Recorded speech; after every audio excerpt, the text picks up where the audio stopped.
Hi friends, வணக்கம். இன்னைக்கு ஒரு கதை சொல்ல போகிறேன். இது ஒரு காதலனின் கதை. ரெடியா? வாங்க கதைக்குள்ள போகலாம். இந்த கதையோட ஹீரோ பேர் கண்ணன். பெரிய பணக்கார வீட்டு பையன்.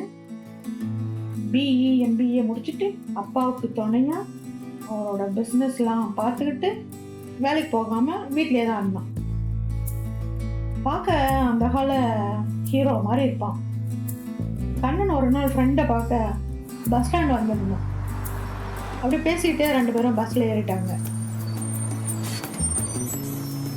அடுத்த ஸ்டாப்பிங் வந்தது. ரெட்டை சடையில் ஒத்த சடையை முன்ன போட்டுக்கிட்டு புக்ஸை மரோட அணைச்சிக்கிட்டு ஸ்கூல் பேக்கை லெஃப்ட் சைடில் மாட்டிக்கிட்டு அப்படியே மெல்ல மெல்ல ஒரு பூ மாதிரி ஓடி வந்து பஸ்ஸில் ஏறினா திவ்யா.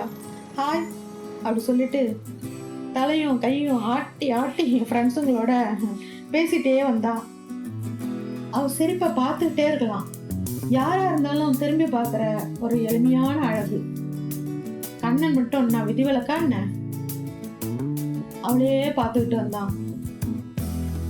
ரன் படத்தில் வர்ற ஹீரோயின் மாதிரி ஒரு முறை கண்ணனை சட்டுன்னு திரும்பி பார்த்துட்டு திரும்பிக்கிட்டான். கண்ணனும் அவள் திரும்பவும் ஒரு முறை பார்க்க மாட்டாளா அப்படி சொல்லிட்டு அவளே பார்த்துக்கிட்டே வந்தான். இறங்கும்போது எங்கேயோ பார்ப்பது போல அவனை பார்த்துட்டு போனா திவ்யா. அவ்வளோதான்.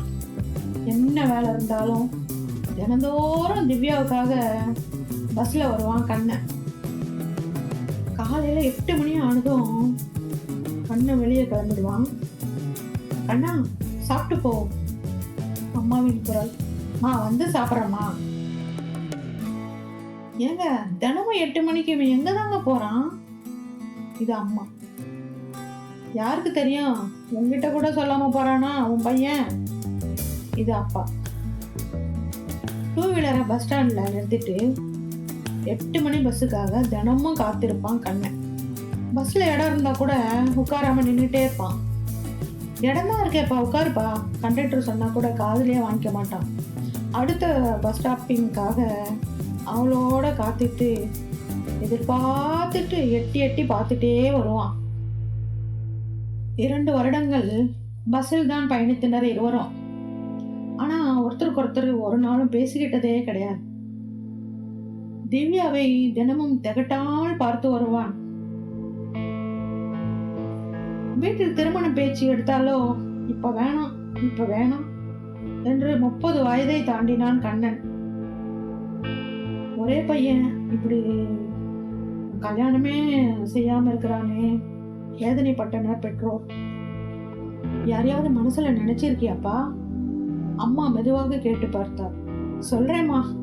சிரித்து கொண்டே அங்கிருந்து சென்று விடுவான் கண்ணன். +2 படிப்பு முடிந்து கடைசி நாள். எல்லோருக்கும் பாய் சொல்லிட்டு கண்கலங்கி நின்றாள் திவ்யா. ஃப்ரெண்ட்ஸ் எல்லாம் கேட்டாங்க, எந்த காலேஜில் எப்படி சேர போற, என்ன படிக்க போற அப்படின்னு கேட்டாங்க. தெரியல, வீட்டில் என்ன சொல்றாங்களோ அதான். இது திவ்யா. இறங்கும் இடம் வந்தது. எல்லோரிடமும் பாய் சொன்னான். கண்ணனை ஒரே ஒரு முறை திரும்பி பார்த்தாள். அந்த கண்கள் என்னவோ சொன்னது கண்ணனுக்கு.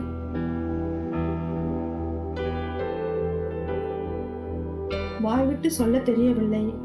கனமான மனதோடு இறங்கி சென்று விட்டாள். கண்ணனால் அவளை பார்க்காம இருக்க முடியவில்லை. இப்படியே 1 மாதம் ஓடி போச்சு. அவ கூட படிச்ச பொண்ணுகிட்ட திவ்யாவோட அட்ரஸை வாங்கிட்டு அவ வீட்டுக்கு போனான். வீடு பூட்டி இருந்தது. திரும்ப திரும்ப போய் பார்த்தான். வீடு பூட்டியே இருந்தது. ஒரு நாள் அந்த வீட்டுக்கிட்டயே நின்றுட்டு இருந்தான். இது அவ சொந்த வீடு தானே, எங்க போயிருப்பா? அவளோட இன்னொரு ஃப்ரெண்டு அந்த வழியா போயிட்டு இருந்தா.